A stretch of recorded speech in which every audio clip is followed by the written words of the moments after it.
He is too much tired. She said me the news. The scenery of Cox's Bazar are beautiful. I prefer coffee than tea. Hello everybody, welcome back to another new video of the With English Academy, and today I'm Tawisa with you. I'm going to teach you 10 sentences that we use incorrectly most of the time. So let's jump in the video.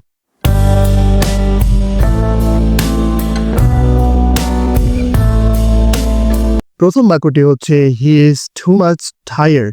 এটি একটি ভুল বাক্য, কারণ আমরা এখানে too much কে adjective tired এর আগে ব্যবহার করেছি, কিন্তু আমরা জানি না যে too much এই ফ্রেজটিকে কিন্তু আমরা শুধুমাত্র কোনো নাউনের আগে ব্যবহার করতে পারি।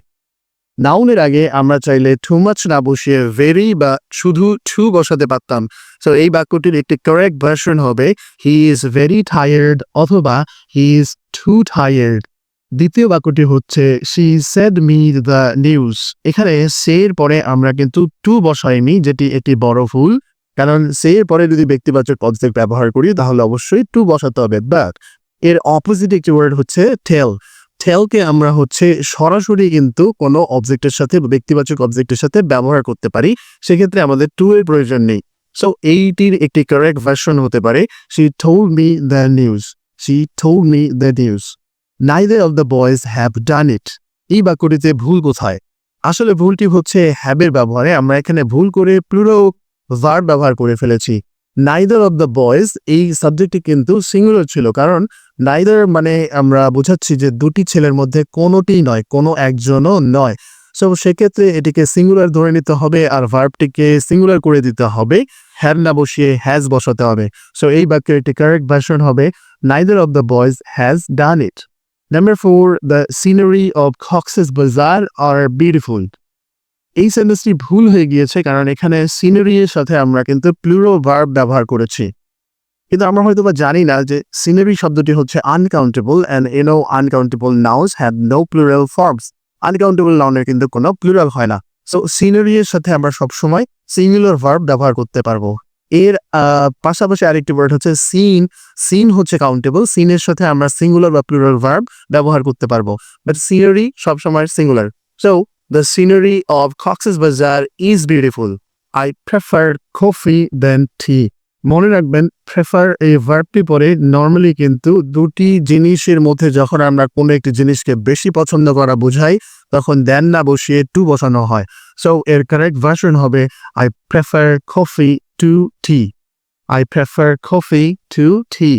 Number 6, the man which came is my uncle। আমরা হু আর উইচ এই দুটি রিলেটিভ প্রোনাউনকে একটু ভিন্নভাবে ব্যবহার করি, ডিফারেন্টলি ব্যবহার করি।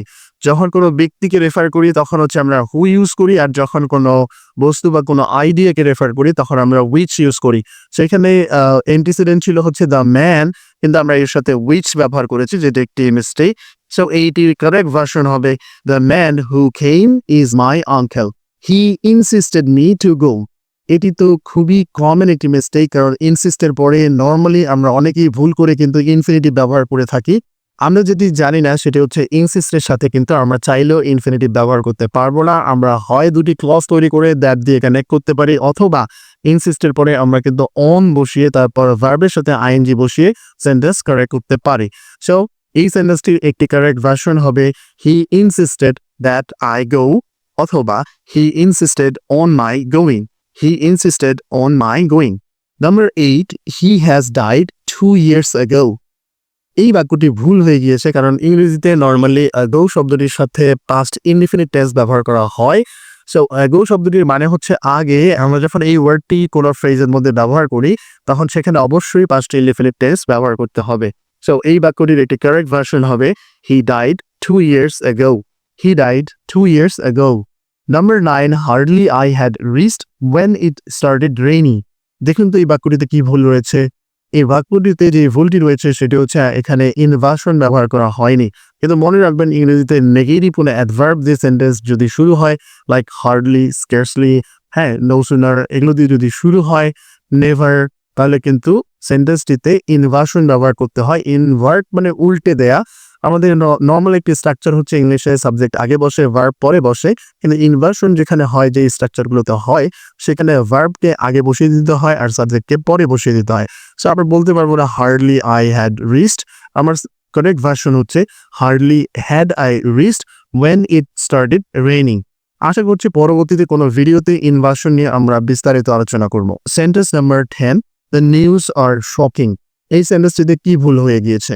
এই সেন্টেন্সটিতে একটি কমন মিস্টেক আছে, সেটি হচ্ছে যে নিউজের সাথে আমরা প্লুরাল ভার্ব ব্যবহার করেছি। আসলে নিউজ শব্দটি দেখতে প্লুরাল হলেও এটি কিন্তু একটি সিঙ্গুলার ওয়ার্ড, সো এটির সাথে আমরা কিন্তু প্লুরাল ভার্ব ব্যবহার করতে পারবো না।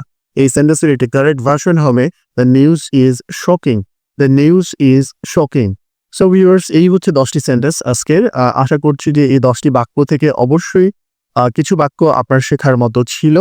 যদি থেকে থাকে তাহলে অবশ্যই কমেন্ট করে ধন্যবাদ জানাতে ভুলবেন না। যদি ভিডিওগুলো ভালো লেগে থাকে তাহলে অবশ্যই লাইক, কমেন্ট ও শেয়ার করবেন।